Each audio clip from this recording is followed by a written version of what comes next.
Good morning students. LBS Ganora के YouTube channel में आपका हार्दिक स्वागत, अभिनंदन।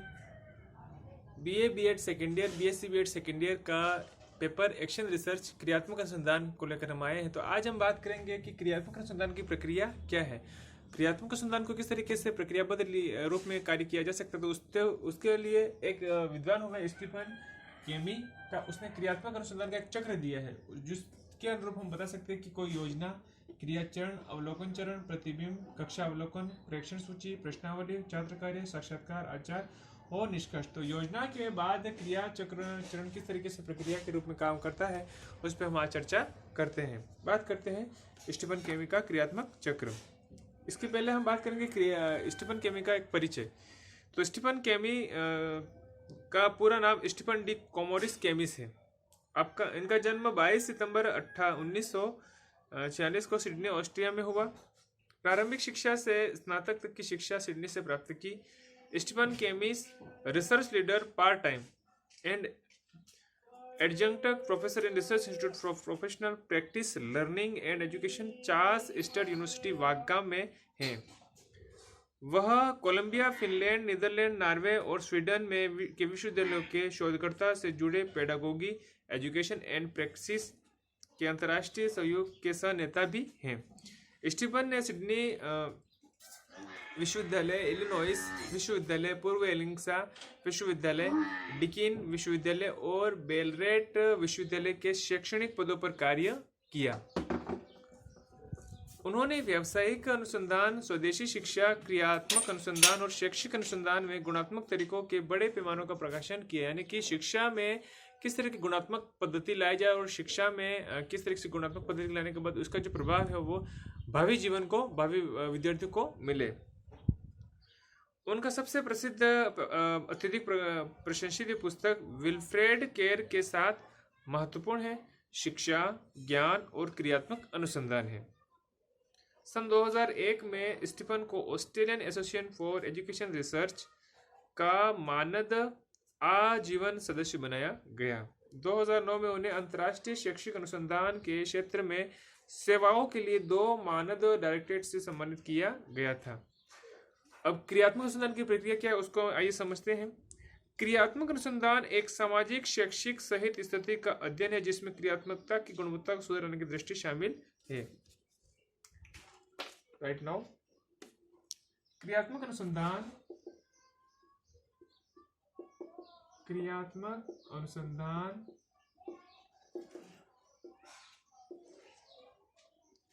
एक सामाजिक,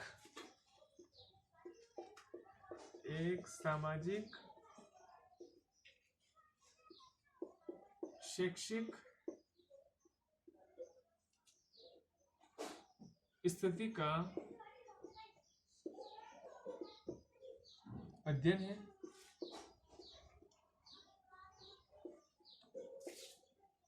जिसमें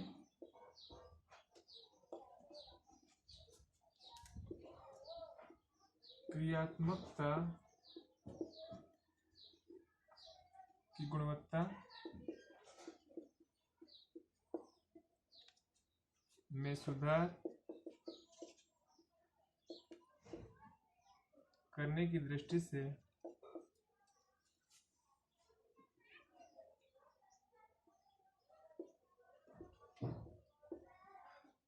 शामिल है। ये बताया है हमारे इलियट 1891।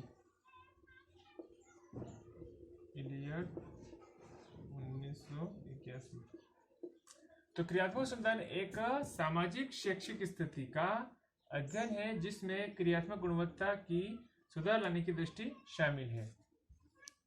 आगे हम बात करते हैं, क्रियात्मक अनुसंधान सामूहिक आत्म का एक रूप है। सामाजिक स्थितियों में प्रतिभागियों द्वारा की गई चिंतनशील जांच जो कि अपने स्वयं के सामाजिक या शैक्षिक प्रथाओं की तर्क संगतता और न्याय में सुधार करने के साथ साथ इन प्रथाओं और उन स्थितियों के बारे में उनकी समझ में आती है जिनमें अभ्यास किए जाते हैं। केमिस और मैटरकॉर्ड ने यह बताया 1988 में। अब केमी के अनुसार क्रियात्मक अनुसंधान में 4 चरण होते हैं। कौन से? योजना, क्रियाचरण, अवलोकन और प्रतिबिंब। तो योजना, अभिनय, अवलोकन और प्रतिबिंब, इनका शोध प्रक्रिया में प्रयुक्त चरणों के विश्लेषण हेतु क्रियात्मक अनुसंधान में प्रयोग किया जाता है। शोध प्रक्रिया में 4 चरण प्रयुक्त होते हैं: योजना, क्रिया, विश्लेषण, प्रतिबिंब। केमी द्वारा प्रस्तुत अनुसंधान चक्र इन चरणों से अधिक सार्थक है। अब बात करते हैं हम योजना की, यानी कि प्लानिंग। क्रियात्मक संधान में योजना का निर्माण एक संरचनात्मक कार्य है जो प्रतिभागियों में चर्चा के द्वारा बनाया जाता है। समस्या के चुनाव के साथ इनके समाधान के तरीकों, मूल्यांकन की विधियों की योजना का निर्माण किया जाता है। साथ ही योजना को सभी प्रतिभागियों के समक्ष प्रस्तुत किया जाता है ताकि वे अपना आलोचनात्मक दृष्टिकोण प्रस्तुत कर सकें। अब क्रिया चरण यानी कि एक्शंस। क्रिया चरण यानी कि एक्शंस। प्रस्तुत परिस्थितियों के अनुसार जब कुछ परिणाम प्राप्त होते हैं तब योजना का क्रियान्वयन परिलक्षित होता है। ये क्रियाएं जानबूझकर अपनी तथा रणनीति के अंतर्गत अपनाई जाती हैं ताकि अपेक्षित परिणाम प्राप्त हो सके। अगला है अवलोकन चरण यानी कि ऑब्जर्वेशन। ऑब्जर्वेशन के माध्यम से अवलोकन अनुसंधान का वह भाग है जहां क्रियान्वित की गई योजनाओं के परिणामों की परिलक्षित कर तथा अवलोकन कर प्रेक्षणों का संग्रहण किया जाता है। प्रेक्षणों के संग्रहण हेतु प्रश्नावलियां, विभिन्न अवलोकन विधियों का प्रयोग किया जाता है जिसमें वैज्ञानिक तरीके से प्रेक्षणों का विश्लेषण कर अपेक्षित परिणाम प्राप्त कर सके। सामान्यतः क्रियात्मक अनुसंधान में क्रिया तथा अवलोकन साथ साथ चलते हैं। अगला है प्रतिबिंब यानी कि रिफ्लेक्शन। इस चरण में प्रतिभागी अपने कार्य का मूल्यांकन करते हैं और मूल्यांकन के पश्चात रह गई कमियों की पूर्ति हेतु योजना का पुनर्निर्माण करते हैं। प्रतिबिंब वह चरण है जहां वे एक या दूसरे अपने संदर्भों, समस्या तथा परिणामों की चर्चा करते हैं जिससे वे अपने परिणाम प्राप्ति की ओर अग्रसर हो सके। अब स्टीफन एंड केमी का क्रियात्मक अनुसंधान जो है एक चक्र है, उसको एक तरीके से बताया गया है कि केमी के क्रियात्मक अनुसंधान के 3 चक्र सम्मिलित हैं। अब प्रत्येक चक्र में 3 चरण को दोहरा प्रयुक्त किया जाता है: योजना, क्रिया, अवलोकन, प्रेक्षण व प्रतिबिंब। इनका ऊपर वर्णन किया, मैंने पहले बता चुका हूं। केमी के प्रतिमान के चक्र यह बताते हैं कि किस प्रकार का एक शिक्षक की भूमिका सूचनादाता से सहयोग दाता के रूप में परिवर्तित हो जाती है, जिससे छात्र सीखने के संबंध में निर्णय लेने में सशक्त हो जाता है। छात्र की तर्क शक्ति, चिंतन शक्ति व अवलोकन शक्ति, निर्णय शक्ति आदि का विकास होता है। साथ ही छात्र नवाचार करने व परिवर्तनों का सामना करने में सक्षम बनते हैं। साथ ही यह अध्ययन शिक्षकों को उनके विचारों को विस्तार करने, रुचि विकसित करने, छात्रों में अंतःक्रिया करने तथा ज्ञान के विस्तार तथा उनकी निपुणता का मार्ग प्रशस्त करता है। अब कक्षा अवलोकन, प्रतिभागी अवलोकन, साक्षात्कार छात्रों के कार्य व प्रश्नावलियां के उपकरण हैं जो चक्रों के दौरान प्रेक्षणों के संग्रहण हेतु प्रयुक्त होते हैं। अब मैं बात करता हूँ निम्नलिखित आरेख क्रियात्मक अनुसंधान का आरेख है। आरेख के माध्यम से जो एक क्रियात्मक अनुसंधान योजना के 4 चरणों को दिखाता है। योजना के शुरुआती दौर के बाद संशोधित योजना को देखते हुए संशोधित योजना को दर्शाते हुए पहले दौर में प्राप्त जानकारी को विकसित और कार्यान्वित किया जाता है। संशोधित कार्य योजना नए प्रश्न और क्षेत्र में गहरी अंतर्दृष्टि पैदा कर सकती है जो हम खोज रहे होते हैं। तो चक्र के द्वारा ज्ञान प्राप्ति के परिणाम स्वरूप एक नई योजना तैयार करने, अभिनय करने, अवलोकन करने, प्रतिबिंब करने और फिर विकसित करने की निरंतर प्रक्रिया के माध्यम से क्रियात्मक अनुसंधान स्कूल जीवन के लोकतांत्रिक, व्यवस्थित और चिंतनशील सुधार लाने के लिए मिलकर काम कर सकता है। पहला है कक्षा अवलोकन, क्लास ऑब्जर्वेशन। कक्षा अवलोकन कक्षा के व्यवहार का आकलन करने का गुणात्मक तरीका है, यानी कि कक्षा के अंदर क्या चल रहा है वो एक तरीके से उसमें क्वालिटी जांचने के लिए कक्षा का अवलोकन किया जा सकता है। इसके द्वारा कक्षा के वातावरण, छात्रों की क्षमताओं, कार्य की गति और सीखने की शैली को पहचाना जा सकता है। यह पद्धति अध्ययन हेतु छात्रों के कार्य तथा व्यवहार दोनों को माप करती है। इस प्रक्रिया में अवलोकन सारणियों का निर्माण किया जाता है।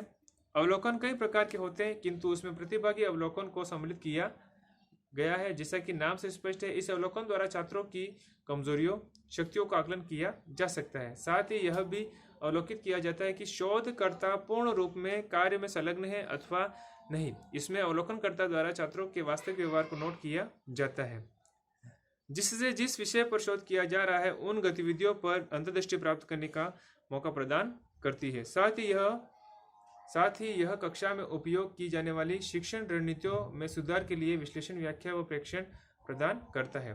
प्रतिभागी अवलोकन छात्रों के संज्ञानात्मक, सकारात्मक व मनोचिकित्सा क्षेत्र में उनके विकास का मूल्यांकन करते हैं। आगे है प्रेक्षण सूची। प्रेक्षण सूची कक्षा में प्रेक्षणों के संग्रहण हेतु उपयोगी साधन है। यह वह उपकरण है जिसका उपयोग छात्रों के प्रदर्शन को नोट करने तथा उनके कार्य के मूल्यांकन हेतु किया जाता है। प्रेक्षण सूची का उद्देश्य छात्रों की रुचि, दृष्टिकोण, प्रतिक्रियाओं, सहभागिता आदि का निरीक्षण करना है। यह समस्या आदि का निरीक्षण करना है। यह समस्या के निदान में अंतर्दृष्टि प्रदान करने व नए बदलाव लागू करने में मदद करता है। इस हालांकि छात्रों का अवलोकन करने की इस गुणात्मक विधि में समय अधिक लगता है। इन प्रेक्षणों का संग्रहण भी कठिन होता है, किंतु किसी भी निर्णय में यह साक्ष्य के रूप में कार्य करती है, अतः अत्यंत महत्वपूर्ण है। आगे हम बात करते हैं प्रश्नावली की, यानी कि क्वेश्चनरीज। प्रश्नावली शिक्षण रणनीतियों के संबंध में सूचना प्राप्ति तथा किसी कार्य की प्रगति हेतु इन प्रश्नावलियों का निर्माण किया जाता है। जिस विषय पर खोज करनी है उससे संबंधित 20 प्रश्नों का सेट बनाया जाता है। प्रश्न खुली संरचना वाले होते हैं। प्रश्न छात्र प्रश्नों के उत्तर भरने हेतु पूर्ण स्वायत्त होते हैं तथा इसकी समय सीमा निर्धारित की जाती है। यह स्रोत शिक्षक को विश्वसनीय व मान्य जानकारी प्राप्त करने में मदद करेगा। साथ ही इसके द्वारा छात्रों के कार्य को करने की तकनीक से संबंधित जानकारी प्राप्त की जा सकती है। छात्र कार्य, स्टूडेंट वर्क। इसके अंतर्गत शोध के पूर्व छात्रों के कार्यों का विश्लेषण किया जाता है। यह निष्कर्ष निकाला जाता है कि उनके द्वारा निर्देशित खोज शोध की रणनीतियां प्रभावी थी अथवा नहीं। शिक्षार्थियों के उत्कृष्ट कार्यों, उनकी सफलताओं को छात्रों के सम्मुख प्रस्तुत कर दिशा निर्देश दिए जाते हैं। अब बात करते हैं हम पूर्व छात्रों के जो कोर्स वर्क दिया गया है उसमें ई पोर्टफोलियो की एक कॉम्पैक्ट डिस्क प्रस्तुत की जाती है जो छात्रों के कोर्स कार्य के दौरान उपलब्धि प्राप्त करने हेतु प्रोत्साहित करती है। ऐसा करने से कक्षा एक छात्र केंद्रित कक्षा कक्ष रूप में परिवर्तित हो जाती है, जहां शिक्षकों को द्वारा छात्रों को निर्देशित किया जाता है। जेनकिंस एंड हेली द्वारा यह सुझाव दिया गया है कि कोर्स वर्क द्वारा छात्रों की शोध संबंधी समझ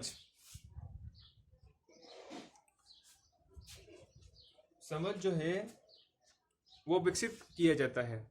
यह भी इंगित किया जाता है कि उपागम सुलभ व व्यापक हो, उन्हें संबंधित विभाग द्वारा छात्रों को उपलब्ध कराया जाना चाहिए। रिपोर्ट के अनुसार कोर्स वर्क के द्वारा शिक्षक छात्रों के संपूर्ण ज्ञान की गणना कर सकता है। इसमें अनुशासन व शैक्षणिक स्तर भी सम्मिलित होता है।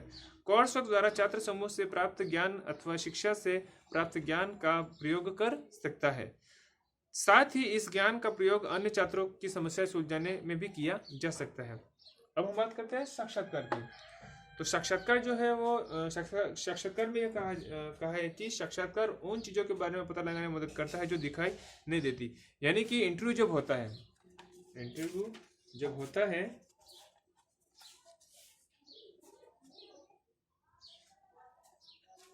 हुआ तो इंटरव्यू के दौरान व्यक्ति की नैतिक आचार संहिता कितनी है उसका एक मनोवैज्ञानिक परीक्षण किया जाता है। परीक्षण के आधार पर उसके अंदर से छिपी हुई जो चीजें होती है वो बाहर उभर कर आती हैं। तो साक्षात्कार विधि जो होती है वो तरीके से क्रियात्मक अनुसंधान का एक महत्वपूर्ण पहलू होता है। आपका एक मनोवैज्ञानिक कोई प्रश्न पूछा गया, अगर उसका सीधा जवाब उसने नहीं दिया और गलत तरीके से दिया गया तो उसमें कई बार होता है कि सिचुएशन रिलेटेड क्वेश्चंस भी पूछे जाते हैं। तो सिचुएशन रिलेटेड समस्या जो होती है वो एक तरीके से वहां पर व्यक्ति को खड़ा किया जाता है और क्रियात्मक अनुसंधान का सबसे महत्वपूर्ण होता है साक्षात्कार विधि। तो साक्षात्कार में ये कहा जाता है कि साक्षात्कार उन चीजों के बारे में बता सकता है जो हमें मदद करता है जो हमें दिखाई नहीं देती। जिससे किसी विषय के बारे में लोग क्या सोचते हैं अथवा क्या महसूस करते हैं।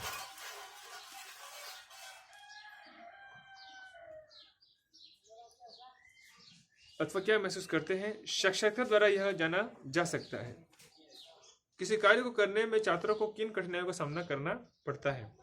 ये शोध कार्य के उनके द्वारा किन तकनीकों का प्रयोग किया गया, शिक्षण व्यूहरचना का प्रयोग जिस प्रकार किया गया, यह शोध भविष्य में बिना उपयोगी होगा। प्रश्न असंरचित होते हैं तथा छात्रों को मौखिक व लिखित में उत्तर देने का अवसर दिया जाता है। शोधकर्ता में साक्षात्कार एक कार्य प्रणाली के रूप में तभी प्रभावी होगा जब एक शिक्षार्थी अपने आप को अभिव्यक्त कर सके और शब्दों को कथनों का रूप दे सके।